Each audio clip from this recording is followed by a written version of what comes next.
अस्सलाम वालेकुम नाजरीन, आज की ताज़ा तरीन खबरों पर हम नज़र डालते हैं NNI न्यूज़ पर। विधेयक की व्याप्ति की समिति कर सकती है। विगत में कई संयुक्त समितियों ने विधेयकों में ऐसे संशोधन किए हैं। श्री किरण रिजिजू जी।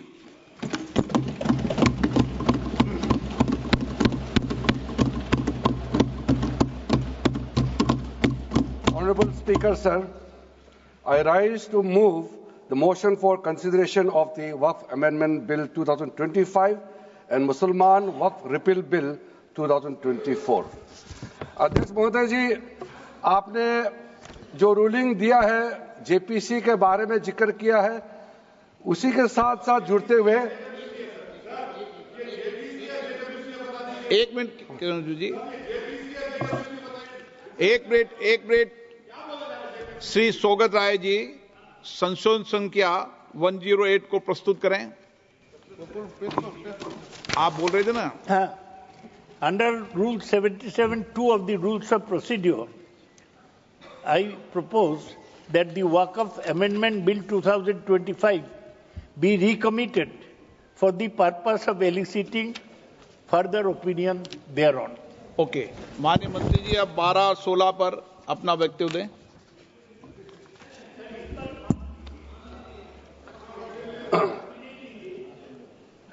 आपका जो जब मैं ओपनिंग करूंगा उसका भी जवाब आएगा और बाकी अमेंडमेंट तो आखिरी में आता ही है।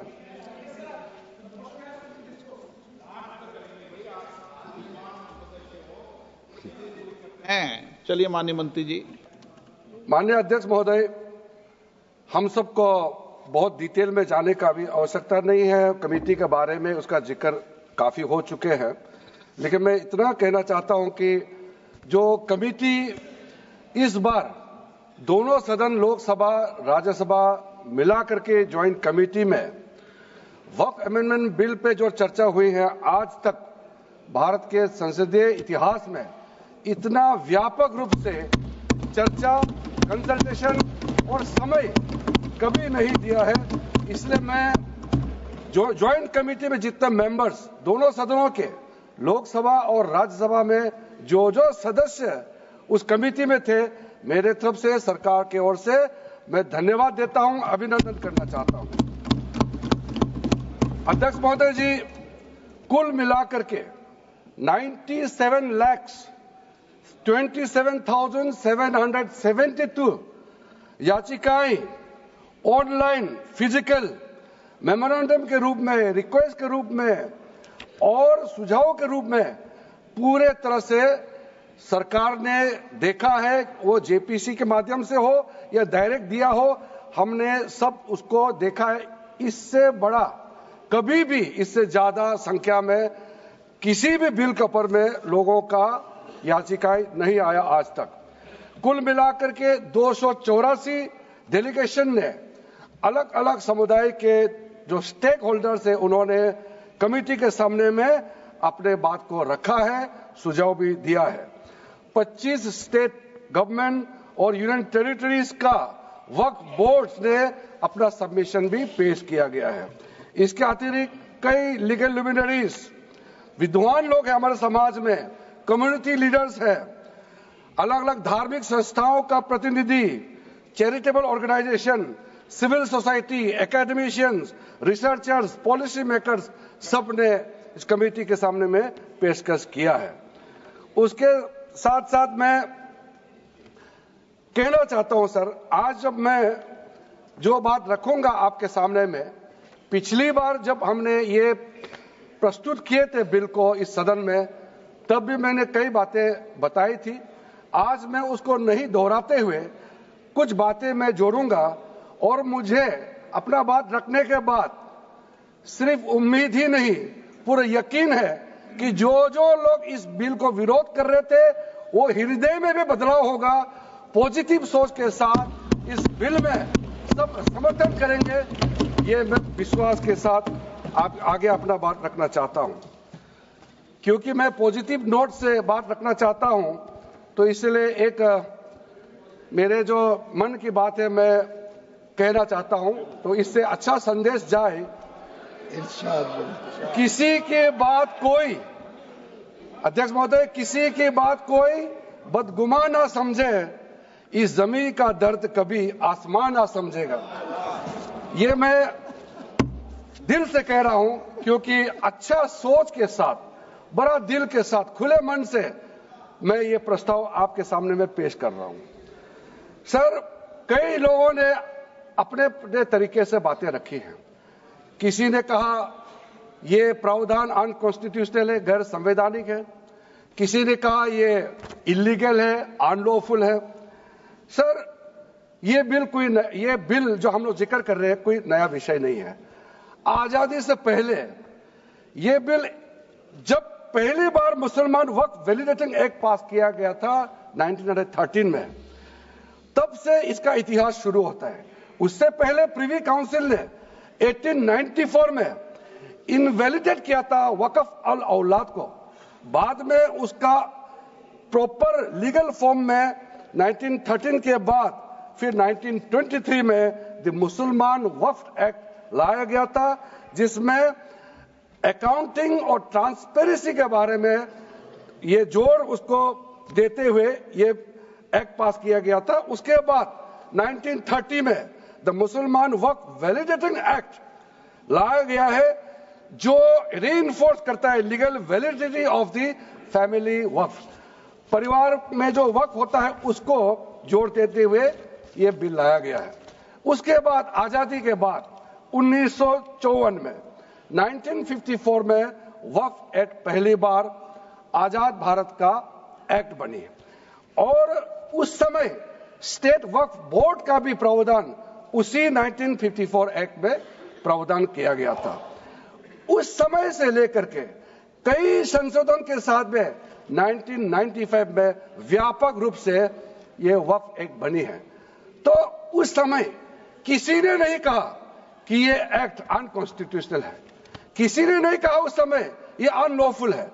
आज जब हम उसी बिल को सुधार के ला रहे हैं, तब आपको ये अनकॉन्स्टिट्यूशनल, अनलॉफुल का ये शब्द इस्तेमाल करने का आपको ये नौबत कैसे आया?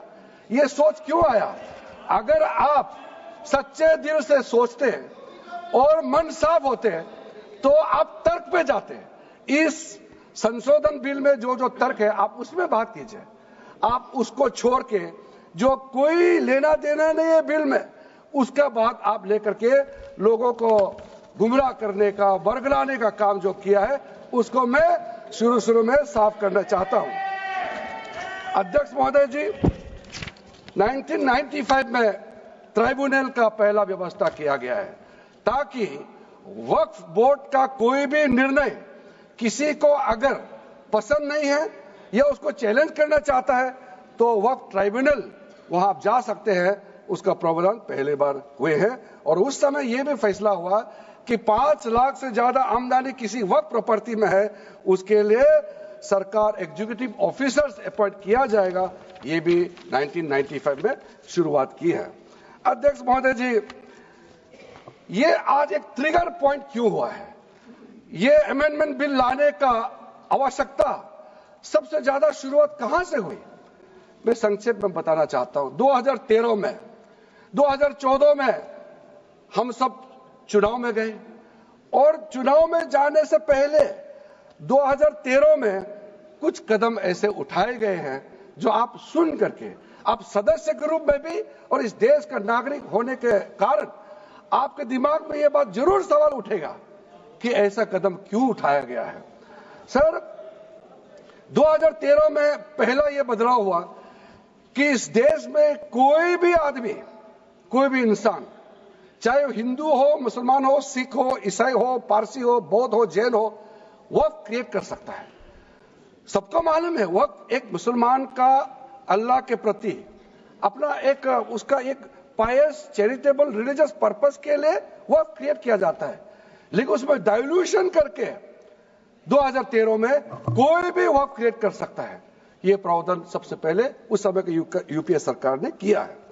दूसरा, आपने सारा वक्फ को स्पेसिफिक कर दिया कि शिया बोर्ड में शिया ही रहेंगे, सुन्नी बोर्ड में सिर्फ सुन्नी ही रहेंगे, और कोई भी बोर्ड हो सिर्फ उनके लोग ही रहेंगे, बाकी कोई उसमें आ नहीं सकता है, ऐसा आपने प्रावधान किया। तीसरा, 2008, सर आप शांति से सुनने के बाद आप जो भी पूछेंगे हमारा रिप्लाई तो आएंगे ही सर।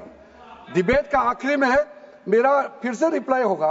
तो अभी मैं जब शुरुआत में कुछ दृष्टिकोण रख रहा हूं, इसमें कोई हस्तक्षेप ना करे, ध्यान से सुनिए, ताकि हमारा डिबेट का स्तर भी ऊंचा रहे और तर्क भी सामने में आ जाए।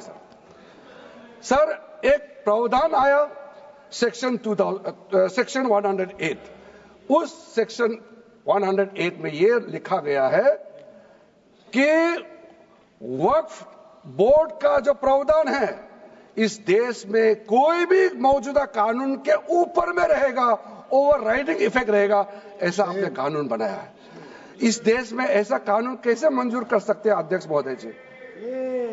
हर कानून अपना अपना हिसाब से चलता है, लेकिन एक कानून दूसरे कानून के ऊपर में ओवरराइडिंग इफेक्ट होगा, ये कोई भी मान्यता नहीं दे सकता है। उसके बाद सर मैं कुछ प्रोपेगेंडा साथ में जुड़े हुए हैं। उससे पहले जो 2013 में मुझे भी बहुत ताज्जुब हुआ कि ये पास कैसे जबरदस्ती करवाया है। 2013 में वक्फ में यूजर जो आपने प्रावधान डाला, उसके बाद 1970 से एक केस चल रहा था दिल्ली के अंदर में। दिल्ली के अंदर में हमारा सीजीओ कॉम्प्लेक्स है, पार्लियामेंट बिल्डिंग है, कई प्रॉपर्टीज है, और इसको वक्फ बोर्ड, दिल्ली वक्फ बोर्ड ने क्लेम किया कि ये वक्फ प्रॉपर्टीज है। उसके बाद ये केस चल रहा था अदालत में। उस समय यूपीए सरकार ने पूरा सारा जमीन को डी नोटिफाई करके वक्फ बोर्ड को दे दिया। 123 प्रॉपर्टी। अगर आज हम ये संशोधन लेके नहीं आते तो जिस सदन में हम बैठे हैं, ये पार्लियामेंट बिल्डिंग, इसको भी क्लेम किया जा रहा था। एयरपोर्ट, बसंत विहार, और अगर नरेंद्र मोदी जी का सरकार नहीं आते, अगर यूपीए का सरकार कंटिन्यू रहता, तो क्या क्या बिल्डिंग को डी नोटिफाई किया जाना था। 123 प्रॉपर्टी को तो डी नोटिफाई किया। मैं रिकॉर्ड में कह रहा हूं, अपने मन से कुछ नहीं कह रहा हूं, मैं ऑफिशियल रिकॉर्ड का बात बता रहा हूं। अध्यक्ष महोदय, आप काहे को उछल रहे हो? मैं अपने से थोड़ी बोल रहा हूं, जो हकीकत बात को बता रहा हूं। आप आराम से बैठ के सुनिए।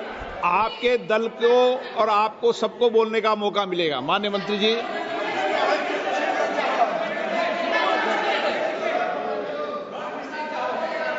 सर मैं फिर से कह रहा हूं, मैं एक शब्द अपने ओर से नहीं कह रहा हूं, जो घटना है, जो हकीकत है, यही कह रहा हूं।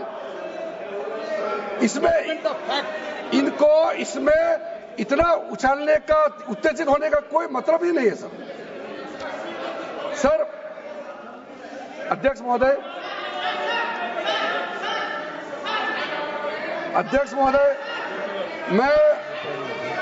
मैं आपके माध्यम से सदन को कहना चाहता हूं कि जो संवैधानिक बात उठा करके लोगों को गुमराह करने का जो प्रयास किया जा रहा है, उसको भी देश के सामने में सही बात रखना बहुत ही जरूरी है। एक बात बार बार इन लोगों ने कहा गया है कि ये जो वक्फ अमेंडमेंट बिल है, ये आर्टिकल 25, आर्टिकल 26, आर्टिकल 30 का उल्लंघन करता है करके इन्होंने इल्जाम लगाया। पढ़ चुका हूं, आप पढ़ लो। कभी भी डिबेट के बीच में पॉइंट ऑफ ऑर्डर नहीं होता है, व्यवस्था दे दिए या पठवाना कभी। माननीय मंत्री जी बोलिए। अध्यक्ष महोदय, दूसरा विषय इन्होंने समानता का बात उठाया। आर्टिकल 14 का इक्वालिटी को लेकर के उन्होंने सवाल उठाया, उसका भी मैं जवाब देना चाहता हूं। अध्यक्ष महोदय, ये कोई तरीका नहीं है। माननीय अध्यक्ष की व्यवस्था अंतिम व्यवस्था होती है। बोलिए मंत्री जी, आप बोलते जाओ। अध्यक्ष महोदय, क्योंकि मेरा कान खुला हुआ है तो ये डिस्टर्ब हो रहा है मुझे। मैं अभी ये पैन की बात करता हूं। अध्यक्ष महोदय, ये वक्फ बोर्ड का जो काम है, ये बेसिकली वक्फ प्रॉपर्टी को जो संभालने वाले मुतावली और जो वक्फ प्रॉपर्टी को व्यवस्था करते हैं उसको संचालित करने के लिए ये गवर्नेंस का, सुपरविजन का एक प्रावधान है। किसी भी तरीके से वक्फ बोर्ड वक्फ प्रॉपर्टी को मैनेज नहीं करता है। वक्फ बोर्ड वक्फ प्रॉपर्टी मैनेजमेंट में हस्तक्षेप नहीं करता है। आप साफ साफ सुन लीजिए, अगर इसके पास तर्क नहीं है तो इस तरह यहाँ डिस्टर्ब करके बहस का स्तर को गिराने से कोई फायदा नहीं है सर, ये कोई तरीका नहीं है सर। बोलते जाओ सर, वक्फ बोर्ड का क्रिएट करना एक जो वाकिफ होता है, जो अपना विलिंगली वक्फ क्रिएट करता मैंने है। व्यवस्था दे दी है, आप जब समय हो तो बोले नो, प्लीज बैठिए, ये तरीका ठीक नहीं है आपका, बैठिए आप। नो, बैठिए। माननीय मंत्री जी, सूची है 2013 की प्रॉपर्टी निकाल बताना सूची मंगा के देते कहते भी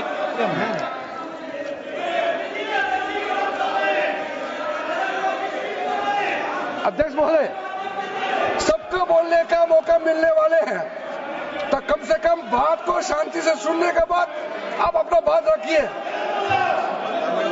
ये कोई तरीका नहीं होता है सर।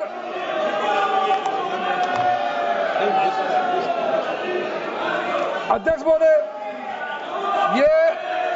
ये जो उन्होंने गुमराह करने का कोशिश किया गया है, ये मैं कुछ केसेस आपको बताना चाहता हूं सर। आप देखिए आर्टिकल 25(1) क्या कहता है, संविधान का अनुच्छेद आर्टिकल 25(1) कहता है, subject to public order, morality and health, and to the other provisions of this part, all the persons are equally entitled to freedom of conscience and the right freely to profess, practice and propagate religion. Sir, government किसी भी धार्मिक व्यवस्था को, किसी भी religious institution, कोई धार्मिक काम में हस्तक्षेप करने नहीं जा रहा है, ना ही वक्फ बोर्ड किसी धार्मिक स्थल का व्यवस्था में कोई भी तरीके से हाथ डालने का प्रावधान है, बिल्कुल नहीं है सर। आप अगर हम कोई नमाज, सर ये क्या झूठ बोल रहे हैं, ये कॉन्स्टिट्यूशन, हम कॉन्स्टिट्यूशन का प्रावधान पढ़ रहे हैं फिर भी झूठ बोल रहे हैं, ये कॉन्स्टिट्यूशन को नहीं मानते हैं सर।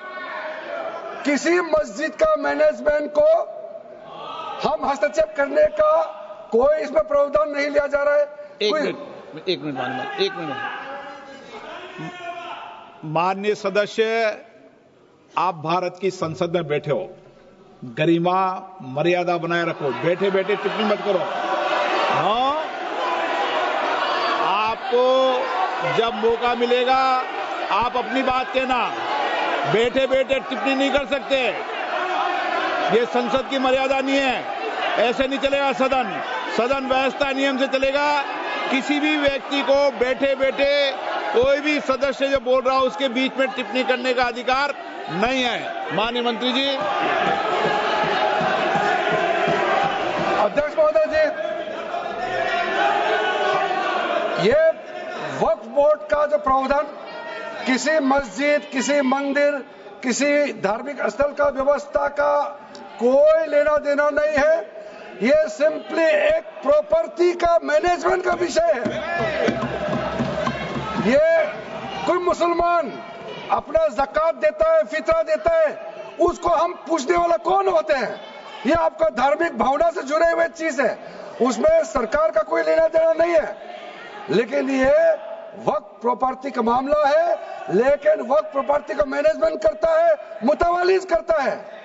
ये आपको इतना बेसिक ये फर्क जो है अगर समझ में नहीं आते, या जानबूझ करके आप नहीं समझना चाहते हैं तो मेरा पास इसका कोई इलाज नहीं है। अध्यक्ष महोदय जी, ये आपके माध्यम से मैं फिर से कहना चाहता हूं कि ये सर क्या ये ऐसा बहस नहीं होता है जी।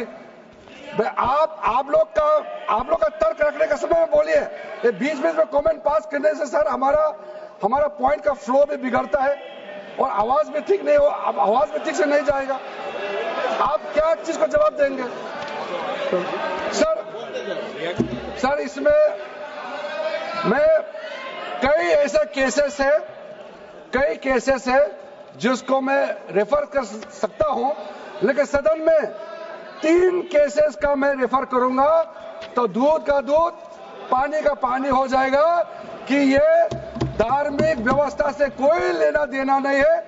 आपको मैं पहला एग्जांपल देना चाहता हूं, सैयद फजल पकुया Thangal versus union of India.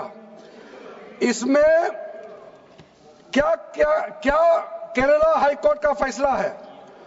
Kerala high court ने कहा the Waqf board is a statutory body, pure and simple, it is not a representative body of the Muslim community. यह हाईकोर्ट का ऑर्डर है। उसके बाद इलाहाबाद हाईकोर्ट का ऑर्डर भी सुन लीजिए, Hafiz Mohammad Zafar Ahmad versus UP central Sunni board of waqf का जजमेंट सुन लीजिए। A mutawalli's right is purely a right of management of the property and is not a proprietary right. The duties of a mutawalli are purely of a secular character. His duties are not of a religious character. इतना clear cut ruling है। तीसरा, तिलकायत श्री गोविंद लाल जी महाराज versus state of Rajasthan. इसमें high court ने क्या कहा, supreme court ने क्या कहा, right to manage the properties of the temple. अब देखिए मंदिर का भी इसमें एग्जांपल लिया गया है। Right to manage the properties of the temple is purely a secular matter and can not be regarded as a religious practice. Properties of temple नहीं, टेम्पल का जो प्रॉपर्टी है। उसी प्रकार से आप बार बार कहना कि मुसलमानों का अधिकार में गैर मुसलमान कैसे आ रहा है, ये तर्क ही नहीं बनता है। आप ये आज से ये बात बोलने के लिए बंद कीजिए। सर 2013 में जो काम किए गए हैं उसमें मैं एक चीज जिक्र करना चाहता हूं। इलेक्शन आने वाला था, बहुत ही कम दिन बच गए थे, इलेक्शन कोड ऑफ कॉन्डक्ट लगने ही वाला था। हम सबको मालूम है अप्रैल और मई में चुनाव हुआ था। 5 मार्च 2014 को उस समय का यूपीए सरकार ने 123 प्राइम प्रॉपर्टीज को जो housing and urban development ministry का तहत आता है उसको आपने दिल्ली वक्फ बोर्ड को ट्रांसफर कर दिया। क्या जरूरत था? कुछ दिन बाकी था चुनाव होने के लिए, आप इंतजार तो करते। आपने सोचा ये करके वोट मिलेंगे, लेकिन आप तो चुनाव तो हार गए, तो फायदा क्या हुआ? ऐसा काम करने से वोट नहीं मिलता है। इसलिए लोग इंटेलिजेंट है, हमारे देश के लोग समझदार है, इसलिए वोट बैंक का राजनीति के बिना हम अच्छे सोच के साथ में आज इस सदन में फिर से आए हैं। कुछ एनोमलीज है इस बिल में, तो इसको बदलना जरूरी था। मैंने एक पहले भी इसका जिक्र किया था कि आपने कहा कोई भी हिंदुस्तानी, कोई भी भारतीय वक्फ क्रिएट कर सकता है। वो 95 में ऐसा नहीं था, आपने 13 में बदलाव किया। उसको हमने फिर से 1995 का प्रावधान को फिर से रिवाइव करते हुए ये हमने जोड़ा है कि वक्फ वही क्रिएट कर सकता है जो मिनिमम 5 साल इस्लाम को प्रैक्टिस करता है। बहुत साफ शब्दों में प्रावधान रखा है। सर, जो वक्फ बोर्ड बने हैं हम उसको बहुत ही सेकुलर, इंक्लूसिव बनाना चाहते हैं। आपका पुराना प्रावधान को हटा करके अब हमने कहा है कि वक्फ बोर्ड में शिया भी रहेंगे, सुन्नी भी रहेंगे, बोहरास भी रहेंगे, आगा खानिस भी रहेंगे, मुसलमानों में जो बैकवर्ड है, पिछड़े लोग हैं वो भी रहेंगे, और साथ साथ में महिला भी रहेंगे, और एक्सपर्ट नॉन मुस्लिम भी रहने का प्रावधान रखा गया है। सब स्वागत करना चाहिए, इसको किसी को आपत्ति होने का कोई जरूरत नहीं है। उसके बाद सर मैं थोड़ा सा इसको विस्तार करके बताना चाहता हूं। मेरा ही खुद का एग्जांपल मैं देता हूं। मान लो मैं मुस्लिम नहीं हूं, लेकिन मैं माइनॉरिटी अफेयर्स मिनिस्टर हूं, तो मैं सेंट्रल वर्क काउंसिल का चेयरमैन होता है।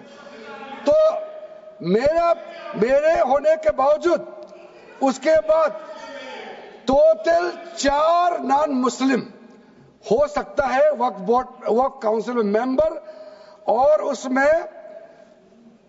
उसमें मैक्सिमम 4 नॉन मुस्लिम के साथ साथ में 2 महिला कंपलसरी है। 2 महिला होना ही चाहिए सर। उसके बाद सर स्टेट अभी आप पूरा वर्क बोर्ड देख लीजिए, महिला कहाँ है? महिला को भी रखा ही नहीं है, वो सिर्फ बातें करते हैं। सर 22 सर मैं स्पेसिफिक बताना चाहता हूं। सेंट्रल वर्क काउंसिल में टोटल 22 मेंबर्स में 4 नॉन मुस्लिम से ज्यादा मेंबर नहीं हो सकते हैं। एक्स ऑफिशियो का पद को मिला करके 3 मेंबर ऑफ पार्लियामेंट होगा। मेंबर ऑफ पार्लियामेंट तो किसी धर्म का हो सकता है। जब इलेक्शन करते हैं तो कोई भी धर्म का मेंबर ऑफ पार्लियामेंट या एमएलए बन सकते हैं। सर 10 मेंबर मुस्लिम कम्युनिटी से होगा, 2 फॉर्मर जजेस होंगे सुप्रीम कोर्ट और हाई कोर्ट के, 1 advocate of national eminence member रहेंगे, 4 persons of national eminence from various field. ये तो कई कमिटियों ने इसको सिफारिश किया है। और एडिशनल सेक्रेटरी या joint secretary to the government of India उसमें रहेंगे। आउट ऑफ 10 मुस्लिम मेंबर्स 2 महिला अनिवार्य है, ये हमने प्रावधान रखा है। और स्टेट बोर्ड में आउट ऑफ 11 मेंबर्स 3 से ज्यादा नॉन मुस्लिम नहीं हो सकता है।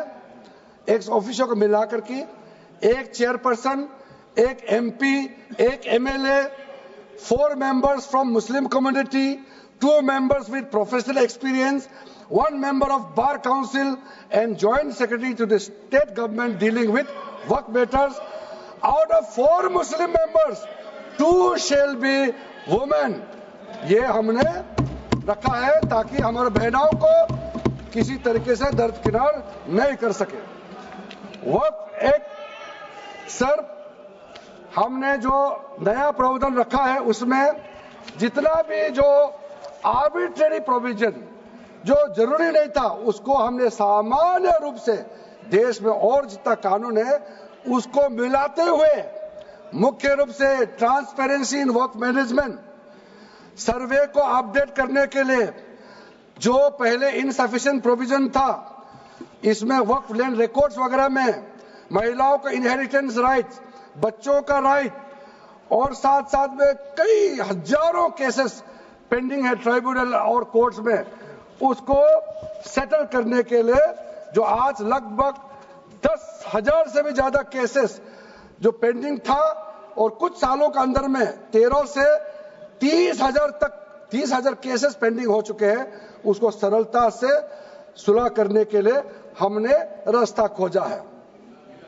एक चीज बार बार आप लोग कहते हैं, हमारे पक्ष के लोग हो या उस साइड के पक्ष के लोग हो या जो सदन से बाहर है, वो एक वक्तव्य देते रहते हैं, मैं उसको सुधारना चाहता हूं। ये कहते हैं कि हमारा देश में लैंड बैंक जो है वक्फ बोर्ड के पास 3rd लार्जेस्ट है। पहला रेलवे, इंडियन रेलवे, फिर इंडियन आर्मी मतलब इंडियन डिफेंस का, और फिर कहता है वक्फ बोर्ड के पास जमीन है। मैं उसको सुधारना चाहता हूं। सर आप भी तो ट्रेन में चलते हैं, हम लोग भी ट्रेन में चलते हैं, हजारों किलोमीटर ट्रेन का पटरी लगा हुआ है, स्टेशन बना हुआ है। वो ट्रेन का पटरी लगा हुआ है, वो रेलवे का प्रॉपर्टी थोड़ी है, ये तो देश का प्रॉपर्टी है, हम लोग सब चलते हैं उसमें। इसको आप कैसे लगा सकते हैं कि रेलवे के पास इतना है, वक्फ बोर्ड के पास इतना है? वो देश का प्रॉपर्टी है। हमारा डिफेंस के पास कहता है कि 2nd लार्जेस्ट है। डिफेंस के पास जो भी लैंड है, जहां ट्रेनिंग करता है, जहां वो रहता है, या बॉर्डर एरिया में जितना डिफेंस लैंड है वो देश का रक्षा के लिए है, उसको आप कैसे वक्फ प्रॉपर्टी के साथ आप तुलना कर सकते हैं? वक्फ प्रॉपर्टी प्राइवेट प्रॉपर्टी होता है सर। तो इसलिए दुनिया में सबसे ज्यादा वक्फ प्रॉपर्टी हिंदुस्तान में है। सिर्फ हमारा देश में ही नहीं, दुनिया का सबसे बड़ा और सबसे ज्यादा वक्फ प्रॉपर्टी हिंदुस्तान में है। तो फिर ये क्यों है 60 साल तक आप सरकार में रहे हैं, हमारे देश में मुसलमान इतना गरीब क्यों है? जब दुनिया का सबसे ज्यादा वक्फ प्रॉपर्टी हमारा देश में है, तो हमारा गरीब मुसलमानों का पढ़ाई के लिए, मेडिकल ट्रीटमेंट के लिए, स्किलिंग के लिए, इनकम जनरेशन के लिए क्यों काम नहीं हुआ आज तक? बताइए। ये दुनिया का सबसे बड़ा वक्फ प्रॉपर्टी अगर हिंदुस्तान में है, तो उस प्रॉपर्टी से गरीबों का उत्थान के लिए, लोगों का भला के लिए अगर ये सरकार नरेंद्र मोदी जी के नेतृत्व में गरीब मुसलमानों के लिए काम कर रहा है, तो इसमें आपत्ति क्यों होना चाहिए? आप लोग बताइए।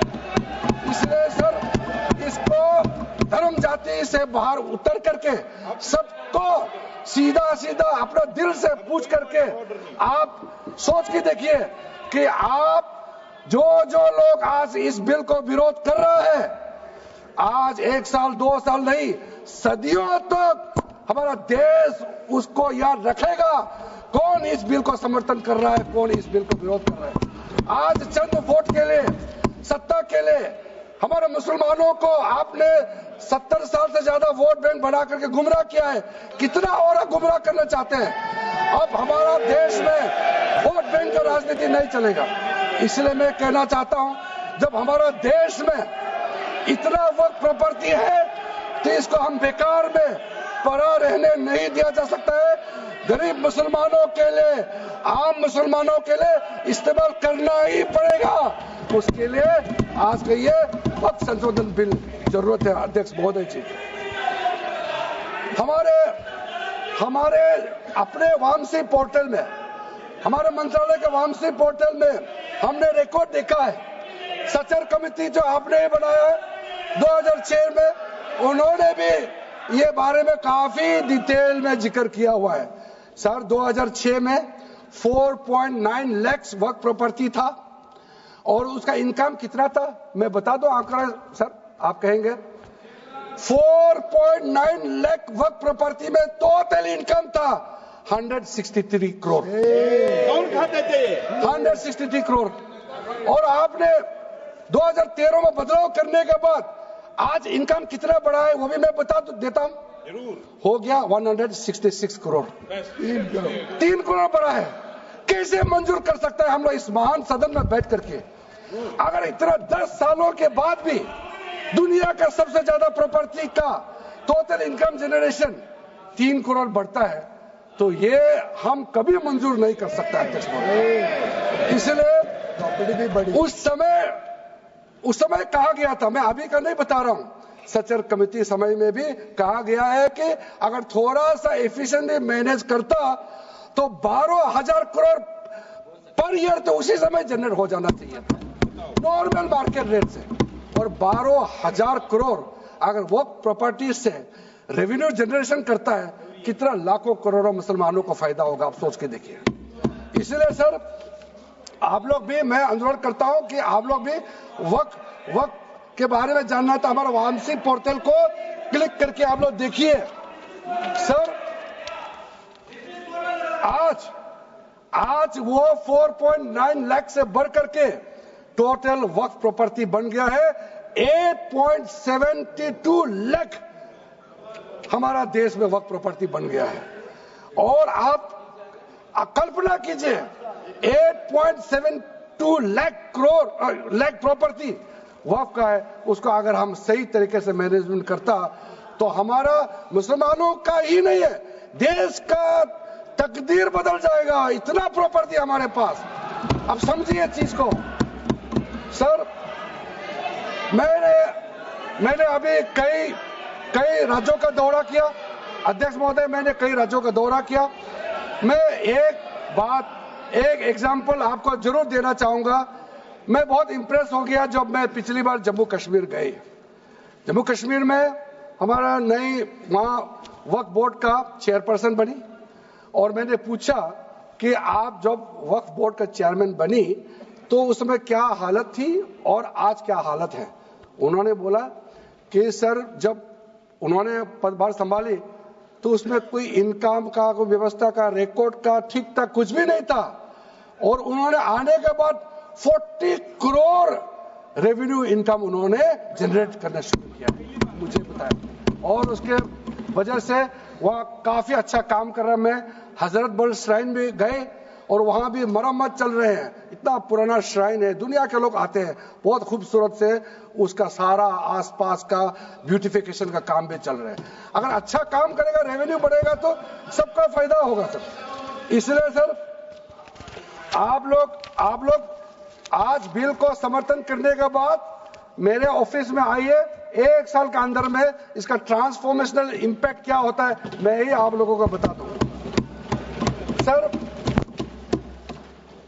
वक्फ अमेंडमेंट जो बिल लाए हैं उसमें जेपीसी का कई रिकमेंडेशन है जिसको हमने समर्थन किया है और एक्सेप्ट किया हमने या इस बिल में लाया। इसलिए बोलना कि जेपीसी का आपका कमेटी के बात को माना ही नहीं है, आपका कमेटी के बात नहीं सुना गया है, वो गलत बात है सर।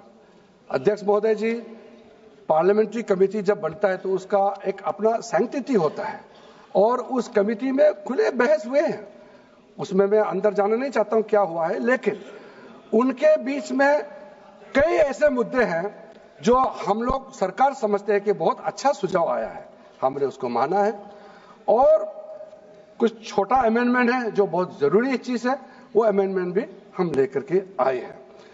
इसके बाद जो पूरा ये सारा व्यवस्था देखने के बाद सबके मन में उम्मीद जागेगा।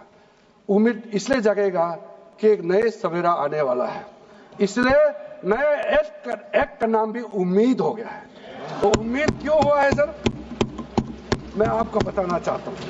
ये जो unified Waqf management, empowerment, efficiency and development, full form उम्मीद है, इसका रखने का पीछे कारण है सर। ये उम्मीद क्यों है, अब ये यूनिफाइड वक्फ मैनेजमेंट पूरा रजिस्ट्रेशन से लेकर के म्यूटेशन, इंक्रोचमेंट का विषय, सर्वे, कलेक्टर का रोल, सारा विषय को मिला करके मैनेजमेंट का पूरा सिस्टम को ही बदलने के लिए हमने काम शुरू किया है। उसके बाद एम्पावरमेंट, कैसा एम्पावरमेंट होने वाला है, मैंने पहले भी जिक्र किया, मुसलमानों में भी जो शियास हैं, सुन्नीस हैं, बोरास, आकाकानीस, पसमानदा मुस्लिम्स है जिसको बैकवर्ड माना जाता है, और विशेष करके महिलाएं और बच्चों के लिए जो हमने प्रावधान रखा है, तो ये मुसलमान का कम्युनिटी के अंदर में इतना जोरदार स्वागत हो रहा है। अध्यक्ष महोदय, यहां में कुछ मेंबर विरोध जरूर कर रहे हैं, लेकिन मैं कुछ मेंबर को मेरे घर में मैं न्योता देना चाहता हूं, और जो मुस्लिम डेलीगेशन मेरे घर में आ रहे हैं, स्वागत कर रहे हैं इस बिल को, उसका भी नजारा आप लोग देख लीजिए, आपका सोच बदल जाएगा। आपको नहीं मालूम मुसलमानों में कितना भयंकर समर्थन कर रहा है इस बिल को लेकर के, आप लोग को मालूम ही नहीं है। करंट है अंदर में, गरीब मुसलमानों का तो संदेश बार बार आ रहा है कि जल्दी पास कीजिए इस बिल को, इसलिए आप लोग संदेह में मत रहिए। एफिशिएंसी को हमने बढ़ाने का काम किया है, टेक्नोलॉजी का उपयोग करते हुए सेंट्रलाइज्ड डेटाबेस होगा, डिजिटल पोर्टल होगा, कोई छुप के अंधेरे रातों में वर्क क्रिएट नहीं कर सकता है, इसका पूरा रजिस्ट्रेशन का प्रावधान है, ट्रैकिंग होगा, निगरानी रखा जाएगा, कंप्लायंस का प्रावधान है, और जो मैनुअल हाथों से जो गलत होगा उसका भी करेक्शन करने का प्रावधान है, ब्यूरोक्रेटिक डिले होता है उसका भी समाधान हमने पूरा बिल में तरीका बना के रखा हुआ है, और आखिर में इसका ऑडिट प्रॉपर होना चाहिए, तो ऑडिट का भी प्रावधान हम लोग राज्य सरकार को ऊपर में छोड़ा है, क्योंकि आखिर तो सारा प्रॉपर्टी का अथॉरिटी राज्य सरकार का है, बोर्ड का अपॉइंटमेंट भी राज्य सरकार को करना है, केंद्र सरकार का कोई रोल नहीं है, लैंड स्टेट सब्जेक्ट है, सारा राज्य सरकार को ही करना है। इसलिए राज्य सरकारों को हम फुल अथॉरिटी देने के साथ साथ हमारा जो मंत्रालय है वो ऑनलाइन हमेशा जुड़ा रहेंगे कि जो वक्फ प्रॉपर्टी क्रिएट किया गया है उसका स्टेटस है वामसी पोर्टल से मिला करके हम लगातार टच में रहेंगे।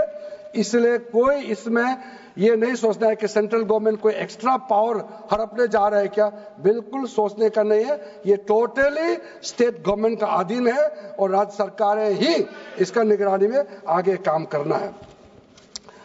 उसके बाद सर जो पर्पस के लिए वक्फ क्रिएट किया जाता है, बेसिकली 3 पर्पस होता है, रिलीजियस, चैरिटेबल एंड पायस। उसका हो रहा है कि नहीं हो रहा है, और इनकम जनरेशन खास करके जो वेलफेयर काम है उसका हो रहा है कि नहीं हो रहा है, इसका भी इफेक्टिव गवर्नेंस का प्रावधान हमने रखा हुआ है।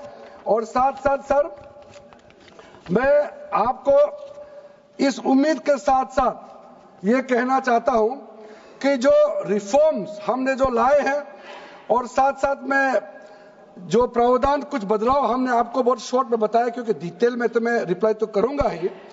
इसमें अगर आपको लगता है कि हमको अगर इनकम जनरेशन करने के लिए वक्फ प्रॉपर्टी को बेहतर इस्तेमाल करने के लिए क्या करना चाहिए, जब हम इसका सबऑर्डिनेट लेजिस्लेशन के माध्यम से रूल्स बनाएंगे, आपका सुझाव हम खुले दिल से स्वागत करेंगे। क्योंकि आखिर तो प्रॉपर्टी देश का है, किसी का भी हो, उसको अगर अच्छा से चलाना है तो आप सुझाव देंगे तो हम तो पूरा वेलकम करेंगे उसमें। इसलिए आज मैं मेंबरों के साथ साथ जो कई दरगाह है, कई मस्जिद के इमाम है, कई लोग जो मुझे मिले, उन्होंने भी बहुत अच्छा सुझाव दिया है। उसको डिटेल में मैं यहाँ कहना नहीं चाहता हूँ, लेकिन हम रिकॉर्ड में रखा है, कई अच्छे अच्छे सुझाव हमारे पास आए हैं, वो भी हमने नोट करके रखा है। एक इंपॉर्टेंट पॉइंट को मैं अब आपके सामने में रखना चाहता हूं।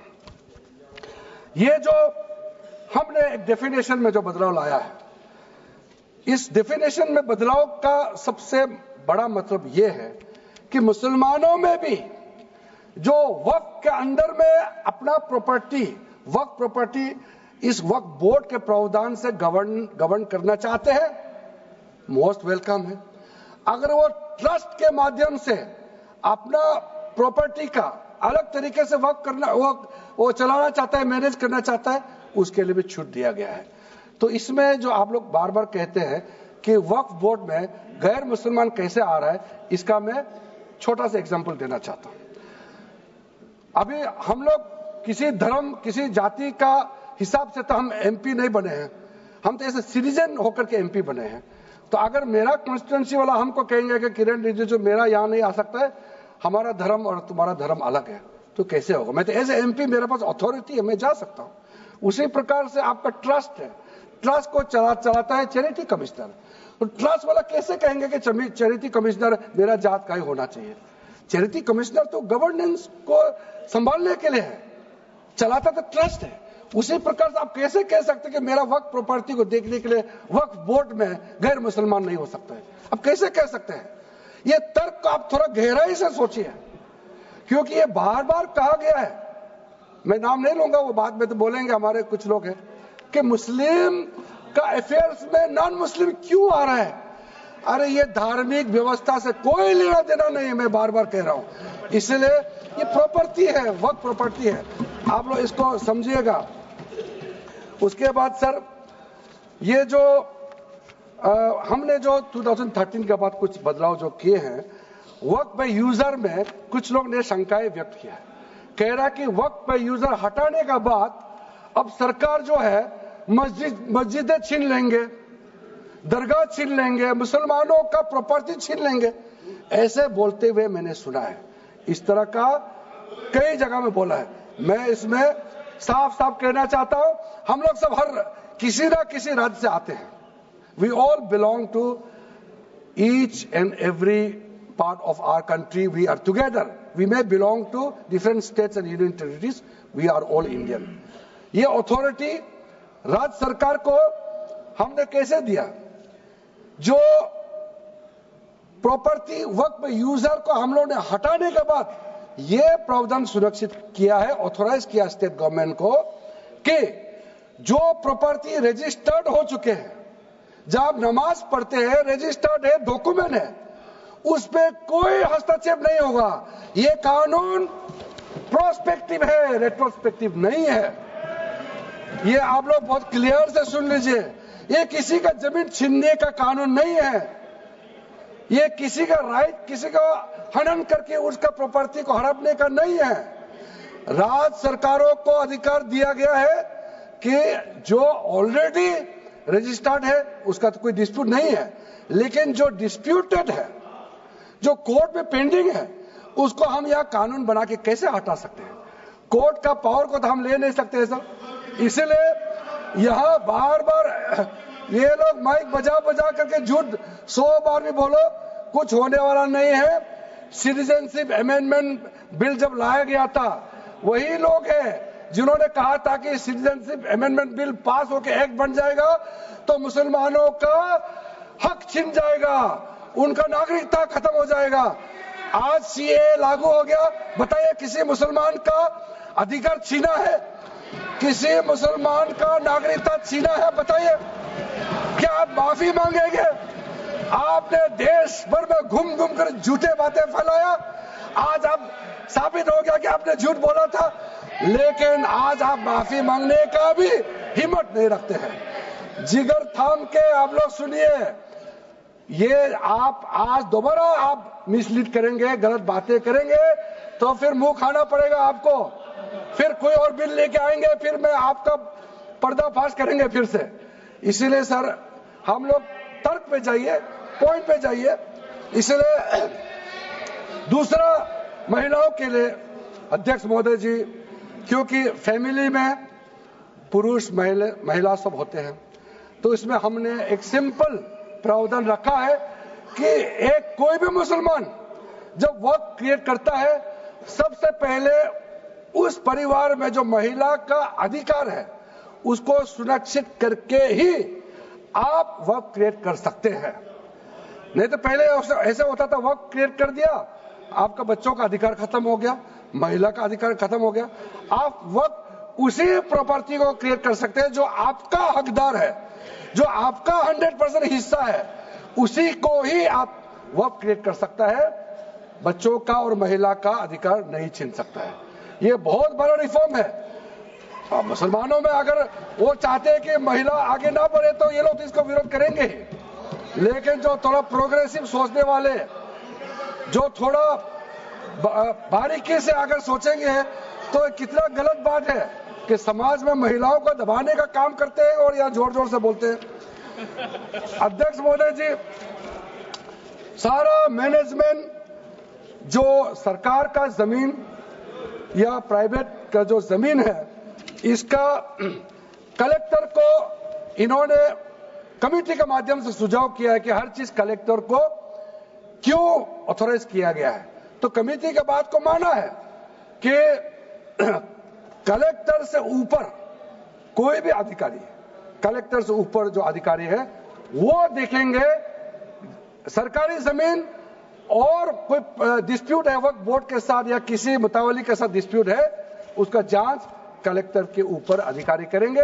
ये कमेटी ने सुझाव दिया था और उसी को मान करके आज इस सदन में पेश किया जा रहा है। एक महत्वपूर्ण सुझाव हम लेके आ रहे हैं, अमेंडमेंट लेके आ रहे हैं, इसमें मैं मानता हूं कोई विरोध नहीं करेगा।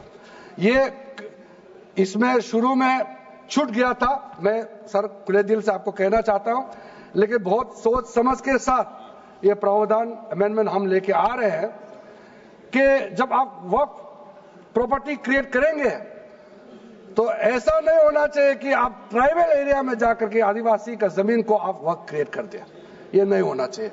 इसलिए हमारा देश के आदिवासियों का संरक्षण को ध्यान में रखते हुए शेड्यूल 5 और शेड्यूल 6 में आप वक्फ प्रॉपर्टी क्रिएट नहीं कर सकते हैं। ये एक महत्वपूर्ण अमेंडमेंट लेके आया है। डिटेल में अब आगे अध्यक्ष महोदय आपको मैं बताऊंगा। वक्फ ट्राइब्यूनल के बारे में सर मैं संक्षेप में, अभी फ्लोर खुलने वाले हैं, मैं आपके हाथ फ्लोर छोड़ने वाले हैं, तो मेरा जो वाइंड अप को आप ध्यान से सुन लीजिए। जो ट्राइब्यूनल है, ट्राइब्यूनल में 2 मेंबर का हमने प्रस्ताव रखा था, तो कमेटी ने कहा कि 2 मेंबर ठीक नहीं है, इसमें 3 मेंबर होना चाहिए। ये प्रस्ताव भी मंजूर किया गया है। तो वक्फ ट्राइब्यूनल में 3 मेंबर होगा फिक्स टेन्योर का साथ, और उसमें आज टोटल लिटिगेंट्स 14,417 केसेस है। आप सोच के देखिए, तो ट्राइब्यूनल में जल्दी जल्दी केस डिस्पोज हो, 3 मेंबर्स का ट्राइब्यूनल बनाया गया है। उसके बाद में उसका टेन्योर को फिक्स किया गया है। उसके बाद में जो एक बहुत स्ट्रिंजेंट प्रोविजन था, पहले ऑटोमेटिक अपील करने का राइट नहीं था, स्पेशल रिव्यू पिटीशन ही कर सकते थे ट्राइब्यूनल के ऑर्डर के बाद। तो आज हमने एक अच्छा सोच के साथ खुला मन से ये कहा है कि अब अगर आप वक्फ बोर्ड का निर्णय से खुश नहीं है, वक्फ ट्राइब्यूनल का निर्णय से खुश नहीं है, तो आप अदालत जा सकते हैं। ये रास्ता भी हमने खोल दिया है। उसके बाद सर कंट्रीब्यूशन, एनुअल कंट्रीब्यूशन, ये भी आपका ही सुझाव था कमेटी वालों का कि जो कंट्रीब्यूशन देते हैं वक्फ बोर्ड मुतावली जो देते हैं उसको घटाना चाहिए, तो उसको 7% से 5% घटा दिया है, ताकि ज्यादा पैसा आप चैरिटेबल पर्पस के लिए खर्चा कर सके। तो अच्छा, जो प्रॉपर्टी मैनेज करता है वो तो सरकार को शाबाशी देंगे। उसके बाद एक बहुत ही महत्वपूर्ण प्रावधान है जो हमको रखना पड़ा, आपने लॉ ऑफ लिमिटेशन को इस वक्फ बोर्ड का प्रावधान से हटा दिया था, इसको हमने लगाया है। तो अब तो मालूम है the limitation act of 1963 will now apply to the work property claims from the date of commencement of this act, aiming to reduce prolonged litigation। ये बहुत बड़ा मैं मानता हूं एक कदम उठाया है। और जो सेक्शन 40 सबसे ड्रैकोनियन प्रोविजन इस एक्ट में था, तो सेक्शन 40 था। सेक्शन 40 के तहत वक्फ बोर्ड, आप लोग बार बार कहते हैं ना, ये ऐसा नहीं है, ऐसा ही है। सेक्शन 40 में किसी भी जमीन को आप वक्फ प्रॉपर्टी डिक्लेयर कर देता था, वो प्रॉपर्टी को हमने हटा दिया है। वो कोई भी जमीन को वक्फ प्रॉपर्टी डिक्लेयर करके फिर किसी गरीब के लिए नहीं करना है। वो लोग, कुछ लोग, चंद लोग अपने के लिए, अपने फायदा के लिए इस्तेमाल करते हैं। ओवैसी मैं तो नाम नहीं लूंगा, लेकिन सर ये प्रावधान को इतना मिसयूज हुआ, इसलिए तो इतना लाखों प्रॉपर्टी की संख्या बढ़ गई। अब किसी प्रॉपर्टी को कैसे आप क्लेम कर सकते हैं? इसलिए इस सेक्शन 40 की वजह से, अध्यक्ष महोदय जी, इस सेक्शन 40 की वजह से कई मुद्दे इस देश में आया है।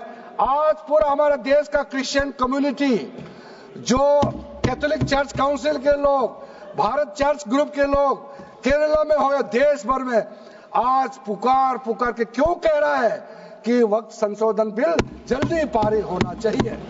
वो इसलिए कि सेक्शन 40 का मिसयूज होता था। सर आप सोचिए, केरला का एमपी, तमिलनाडु का एमपी लोग, तो सोचिए अगर आपने गलती से इस बिल का विरोध कर दिया तो आप क्या विरोध झेलना पड़ेगा बाहर में। आप कल्पना कीजिएगा अभी से।